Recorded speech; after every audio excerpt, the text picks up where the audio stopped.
बिस्मिल्लाहिर्रहमानिर्रहीम। अस्सलाम वालेकुम नाज़रीन, मैं हूँ फ़याज़ राजा और आप देख रहे हैं आपका अपना यूट्यूब चैनल।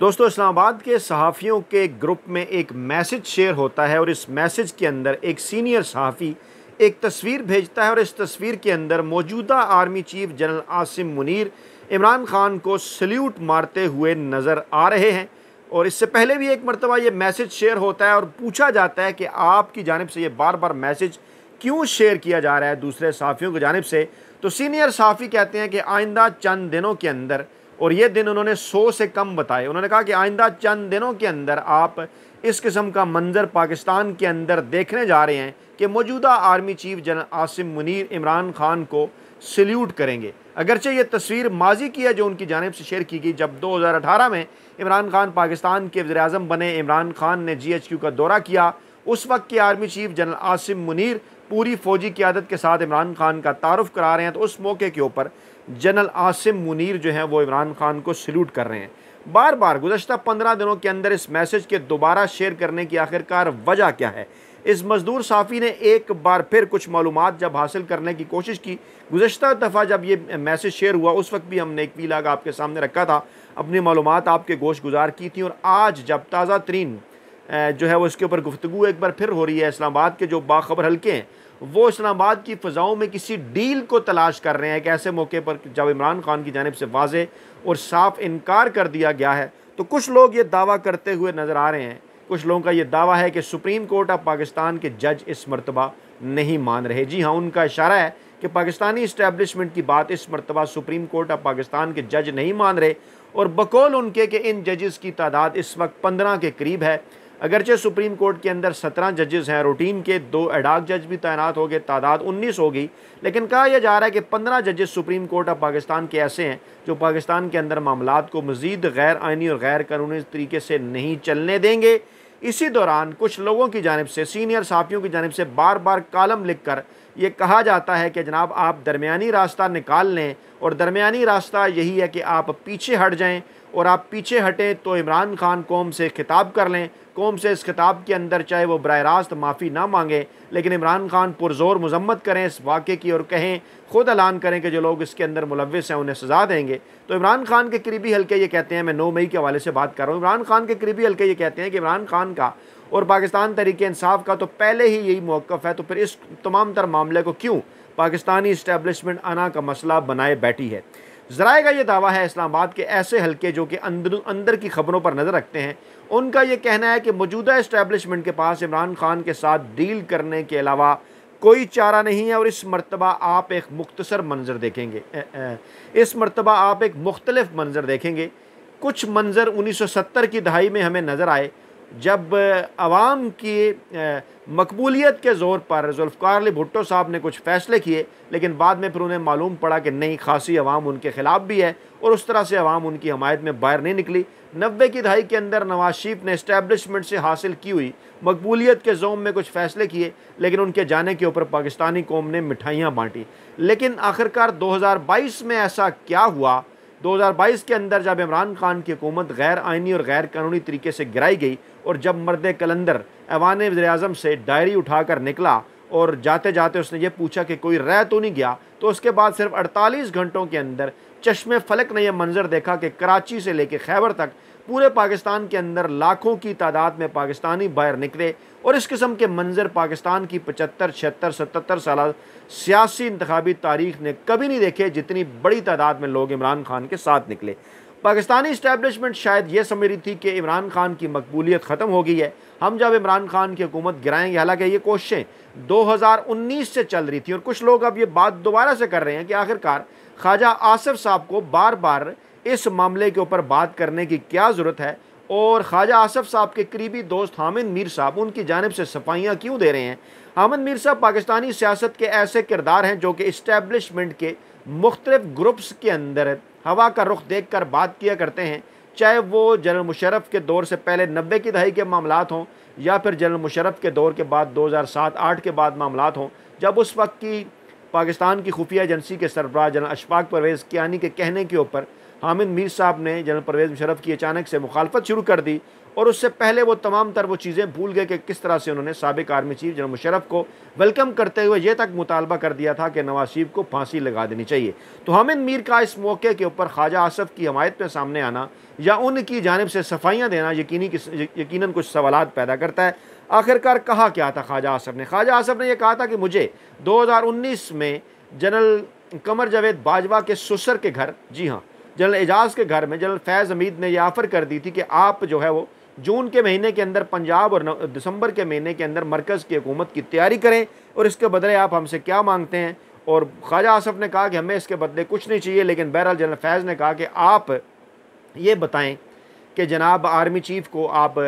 जो है वो एक्सटेंशन दे रहे हैं। तो जब अभी आर्मी चीफ की एक्सटेंशन के ऊपर कोई बात ही नहीं हुई थी, यानी कि अप्रैल के महीने की बात है, एक्सटेंशन तो जाके उनकी नवंबर के महीने के अंदर हुई, तो उस वक्त नून लीग उनको एक्सटेंशन देने की तैयारियां कर चुकी थी। फिर उसके बाद एक पूरी तारीख है जनरल फजल रहमान साहब जो है मौलाना फजल रहमान साहब का धरना आया, जिसमें उन्होंने DGISPR उस वक्त के उन्होंने धमकियाँ भी लगाई, किसके इशारे के ऊपर लगाई, क्या मामलात थे। और उसके बाद फिर क्या हुआ, नवाज शरीफ के प्लेटलेट्स गिरना शुरू हो गए। फिर अदालतों ने ये फैसले दिए कि और अदालतों ने ज़मानत मांगी कि आप नवाज शरीफ की ज़िंदगी की ज़मानत दें, और फिर 100 रुपये के स्टाम्प पेपर के ऊपर नवाज शरीफ को लंदन जाने की इजाज़त दे दी गई। और फिर उसके बाद जो कुछ हुआ वो आपके सामने है। इमरान खान इस दौरान मुसलसल इस बात की कोशिश करते रहे कि पाकिस्तान तहरीक इंसाफ पाकिस्तानी अवाम के लिए कुछ अच्छा कर जाए। किसी हद तक इसमें वो कामयाब भी रहे। पाकिस्तान की इकनॉमिक ग्रोथ 6% से ज़्यादा ले गए कोरोना के सख्त तरीन हालात के बावजूद। लेकिन इसके बावजूद सिविल और मिलिट्री के जो ताल्लुकात थे, इन मामलात के ऊपर कई जगहों पर जाकर इमरान खान के रास्ते में रुकावटें आईं, क्योंकि पहले दिन ही से पंजाब के अंदर उस्मान बुज़दार को जब इमरान खान ने ज़रा पंजाब लगाया,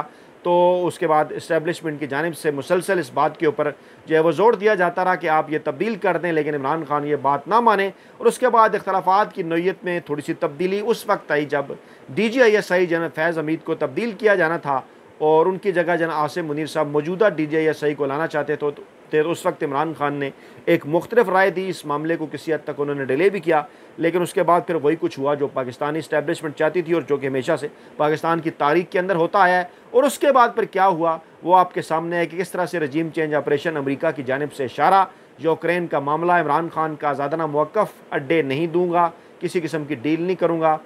क्योंकि हम जो है वो ग़ुलाम नहीं है, एब्सोल्युटली नॉट। और फिर तमाम दर चीज़ें आपके सामने हैं कि उस वक्त नून लीग, पीपल्स पार्टी, MKM, दीगर सियासी जमातों का जो कि PDM के अंदर इकट्ठी थी, उनका क्या मौक़िफ़ था। और उसके बाद फिर उसके बदले उन्हें किस तरह और क्यों हुकूमत दी गई। जब इमरान खान ने फिर दोनों सूबाई असम्बलियाँ तोड़ दी तो बजाय इसके कि पाकिस्तान इलेक्शन की तरफ जाता, अब ये वो मौका था कि वो ये समझ रहे थे, मामले को मैं लिंक करता हूँ, इस्टेब्लिशमेंट समझ रही थी कि इमरान खान की हुकूमत गिरा दी तो इमरान खान की मकबूलियत ख़त्म हो गई। लेकिन उसके बाद फिर सब ने देखा कि किस तरह से इमरान खान की मकबूलियत जो कि पहले भी ख़त्म नहीं हुई थी, उसमें थोड़ी बहुत कमी ज़रूर हुई थी, लेकिन उसके बाद जितनी बड़ी तादाद में पाकिस्तानी अवाम इमरान खान के साथ खड़े हो गए, ऐसा पाकिस्तान की तारीख़ में कभी भी नहीं हुआ। और उसके बाद मुसलसल इस किस्म के सर्वे करवाना शुरू कर दिए पाकिस्तान के खुफिया इदारों ने कि इलेक्शन के नताइज क्या होंगे, और हर नया आने वाला सर्वे उन्हें यही बताता रहा कि इमरान खान की मकबूलियत 55 से 66, 66 से 69, 77% तक जा पहुँची। इलेक्शंस को मुसलसल डिले किया जाता रहा और उसके बाद जब इलेक्शन हुए भी, तमाम तर धांधली के बावजूद पाकिस्तान तहरीक इंसाफ और इमरान खान इतनी बड़ी तादाद में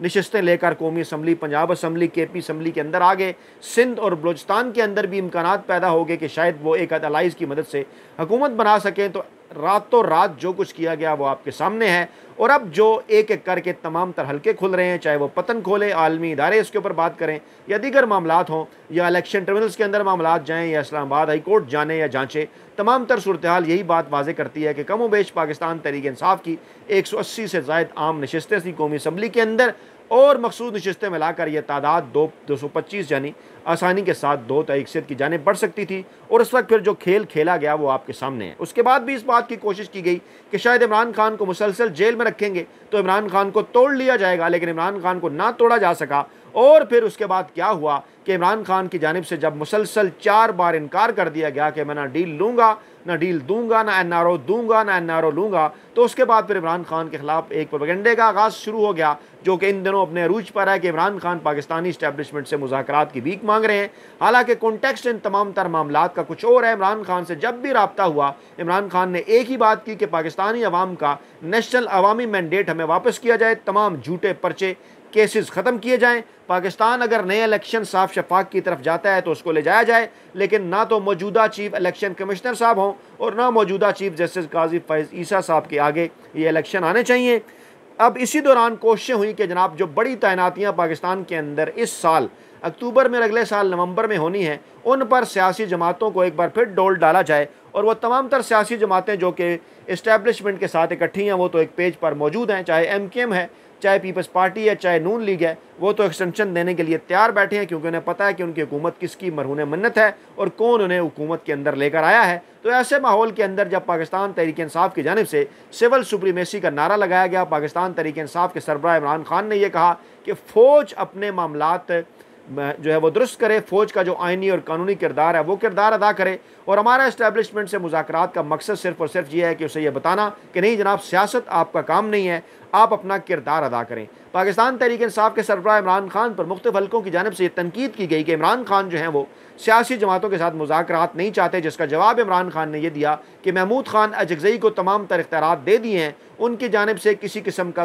कोई कम्पैक्ट पैगाम आया हमारे पास किसी सियासी जमात की जानिब से, ये नहीं कि TV स्क्रीनों पर बैठ कर खाली बात कर देना, तो यकीनी तौर पर हम उसका जवाब देंगे, उनके पास इख्तियारात हैं, लेकिन जो फाइनल मुज़ाकरात हैं वो हर सूरत पाकिस्तान तहरीक इंसाफ और इमरान खान की मर्जी ही के साथ होंगे। अब जब इमरान खान ने यह बात की तो इरफान सिद्दीकी और दूसरे चेले नून लीग के और पाकिस्तानी इस्टेब्लिशमेंट के ठट्ठा उड़ाते नजर आए कि देखिए जनाब, इमरान खान तो हमसे मुज़ाकरात की भीख मांग रहे हैं। इमरान खान ने एक बार फिर वाज़ेह कर दिया कि मैं किसी से मुज़ाकरात की भीख नहीं मांग रहा, मैं बात करूंगा तो पाकिस्तानी इस्टेब्लिशमेंट से इसलिए क्योंकि उसे बताना है कि आप अपना किरदार अदा करें, सियासी जमातों को अपना किरदार अदा करने दें और आपकी वजह से आज ये जो चुनतखब हुकूमत इक़्तिदार में है, अगर आप इसके पीछे से अपनी बिसाखी निकाल लेते हैं, और वो बिसाखी क्या है, पाकिस्तान तहरीक इंसाफ पर मसलसल जुल्म सितम, पाकिस्तान तहरीक इंसाफ के जलसे जुलूस ना होने देना, जो है वो